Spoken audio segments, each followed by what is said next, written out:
لا نبی بعدی لا نبی بعدی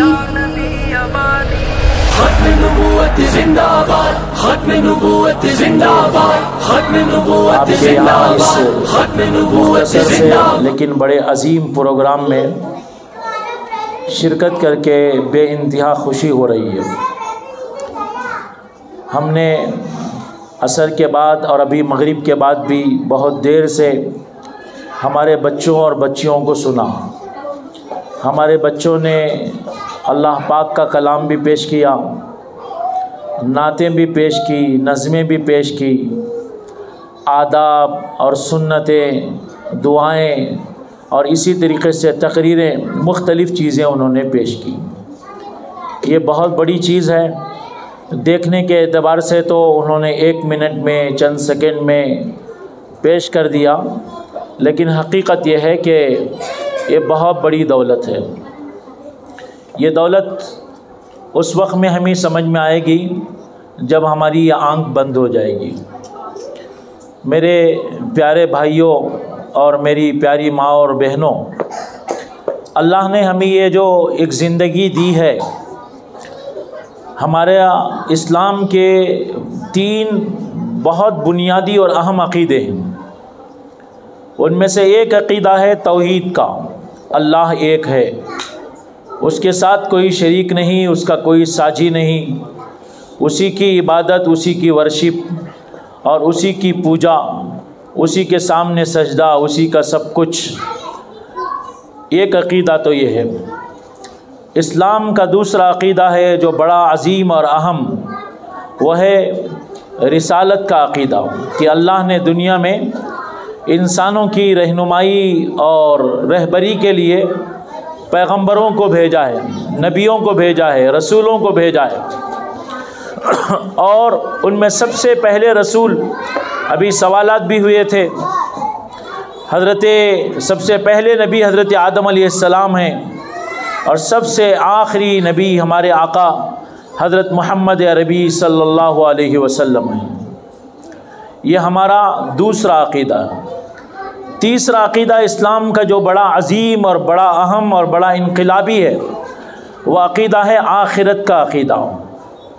آخرت یعنی یہ دنیا ختم ہونے کے بعد ایک اور عالم شروع ہونے والا ہے، اور یہ دنیا میں جو انسان اچھائی اور برائی کر رہا ہے، اللہ کی رضا کے مطابق زندگی گزارتا ہے یا ناراضگی مول لیتا ہے، اس کا بدلہ یا اس کی پکڑ ایک دن ہونے والی ہے۔ اسی دن کا نام ہے قیامت کا دن، آخرت کا دن۔ تو میں آپ سے یہ کہنا چاہ رہا ہوں کہ آج آپ حضرات یہاں جو جمع ہیں، دیکھنے میں چند لوگ ہیں، بہت تھوڑا سا مجمع ہے، بڑا مجمع نہیں ہے، اور مختصر سا پروگرام ہے۔ بہت سے لوگ ان چیزوں کو اہمیت بھی نہیں دیتے۔ ایک بات درمیان میں بتا دیتا ہوں، زمانے سے مختلف پروگراموں میں جانے کی عادت ہے، جاتا ہوں، مولانا کے یہاں بھی گیا ہوں، لیکن یہاں آ کر خوشی یہ ہوئی، مولانا نے بتایا کہ ان کے مکتب میں 12 طلبہ ہیں، لیکن ماشاءاللہ والدین بہت زیادہ ہیں۔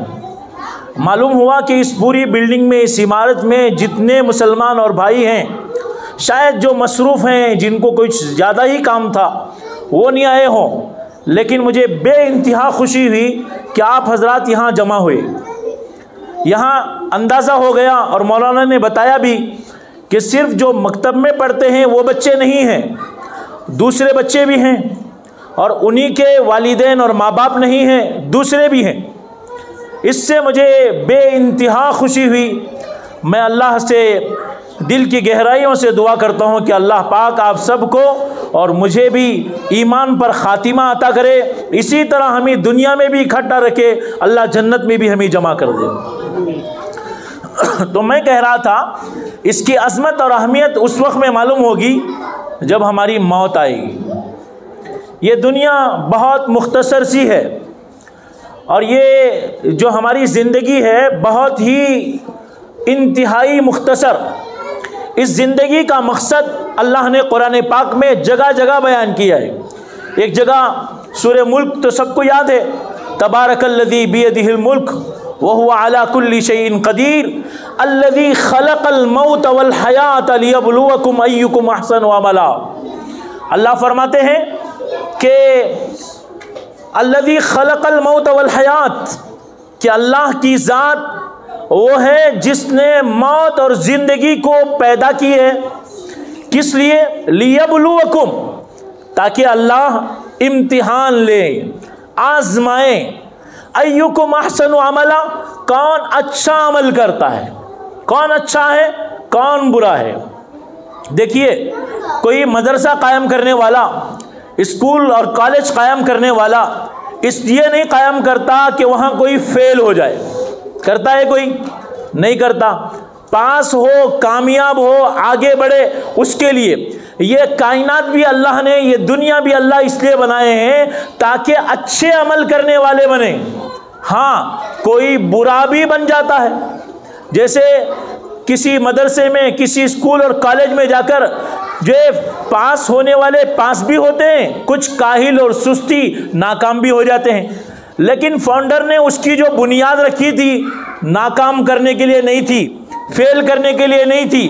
اسی طرح اللہ نے یہ جو کائنات بنائی ہے، یہ آسمان و زمین کا نظام، یہ دنیا کا نظام بنایا ہے، یہ بنانے کے بعد ہم کو جو بھیجا ہے، اس لیے بھیجا ہے کہ ہمیں آزمائے، امتحان لے۔ کیا امتحان؟